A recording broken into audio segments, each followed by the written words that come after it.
On a toujours des belles idées pour installer du nouveau matériel. C'est assez facile de rajouter un écran, de rajouter un circuit supplémentaire de secours. Donc dès qu'on a l'idée, généralement, on la met en pratique. Et notre skipper a beaucoup d'idées à ce niveau-là.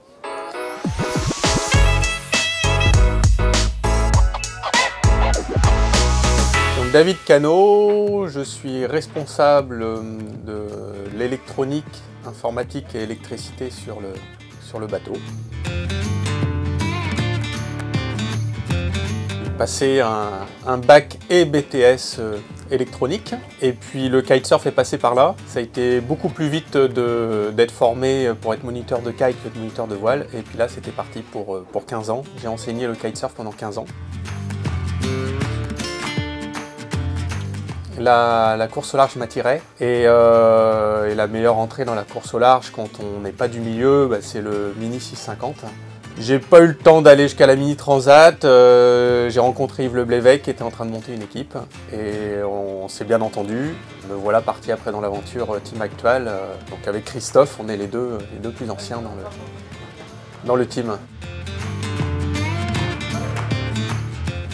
Alors on essaye d'être stable. J'ai vu cette progression par rapport à nos débuts, où en effet, quand on arrivait sur les échéances, on pouvait se retrouver à se mettre dans le rouge parce que là, il nous restait encore plein de lignes à cocher et on était à quelques semaines du départ de la course. Et aujourd'hui, je vois bien qu'on est beaucoup mieux organisé et c'est beaucoup plus lissé. Ouais, là, j'ai de quoi faire entre kitesurf, surf, trail, un petit peu de VTT aussi de temps en temps. L'avantage, c'est de garder la forme, de rencontrer différents cercles aussi, c'est plaisant.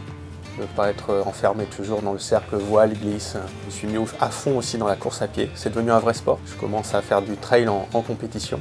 Je m'entraîne sur les sentiers côtiers. Et j'ai compris dernièrement là, avec un premier trail, parce que j'attendais la réouverture des compétitions, j'ai compris qu'il fallait que je quitte un peu mes sentiers côtiers pour aller chercher du terrain un peu plus accidenté, parce que ça a été dur là, pour mon premier trail.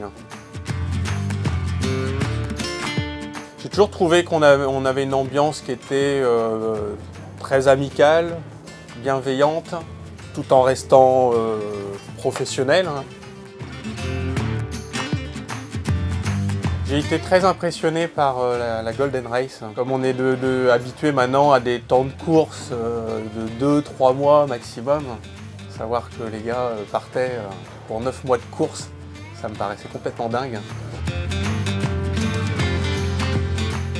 C'est ma première course en solitaire sur un Mini 650. J'ai découvert cette navigation solitaire sur plusieurs jours où on dort quasiment pas et où on est dans un stress permanent et on finit dans un état qu'on n'a jamais rencontré auparavant. Bon, voilà, ça c'était vraiment nouveau pour moi et j'en garde un très bon souvenir.